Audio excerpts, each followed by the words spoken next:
இப்போ தி பிரிண்ட்ல வந்திருக்கக்கூடிய ஒரு கருத்து கணிப்பு அப்படின்ற மாதிரி அவங்க லீக்கேஜ் மாதிரி ஒரு விஷயத்த வந்து போட்டுக்கிறாங்க. அதுல திமுக கூட்டணி 50% வாக்குகளை வந்து தாண்டும் அப்படிங்கிற ஒரு கருத்து கணிப்பு. இப்போ கரூருக்கு பிறகு ஒட்டுமொத்தமா இந்த அலைன்ஸோடைய ஃபார்மேஷன், அலைன்ஸோடைய அந்த கால்குலேஷன்ஸ் எல்லாமே மாறும் அப்படிங்கிற ஒரு வாதம் ஸ்ட்ராங்கா போயிட்டு இருக்கும் போது திமுக கூட்டணி 50% வாக்குகளை வாங்கும் அப்படின்னு வந்து சொல்றாங்க அப்படின்னா இது எப்படின்னு நினைக்கிறீங்க? திமுக கூட்டணி 50% வாங்கும்னு யார் சொல்லியிருக்கா?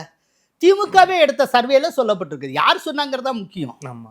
டிஎம்கே எடுத்த சர்வேல டிஎம்கே தோற்கும்னா சொல்லுவாங்க.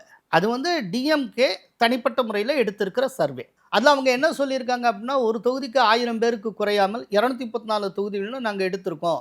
அதில் டிஎம்கே கூட்டணிக்கு 50%க்கு மேலே கிடைக்கும். இப்போ என்டிஏவுக்குள்ள விஜய் வந்தார்னா விஜயையும் உள்ளடக்கிய என்டிஏவுக்கும் 35% கிடைக்கும். ஒருவேளை என்டிஏவுக்குள்ள விஜய் வரலேன்னு வச்சுப்போம். அந்த மாதிரி சிச்சுவேஷனில் டிஎம்கேக்கு 45%, அதாவது டிஎம்கே கூட்டணிக்கு, என்டிஏவுக்கு 22%, விஜய்க்கு 23% கிடைக்கும் அப்படின்னு சொல்லி அவங்க சொல்லியிருக்காங்க.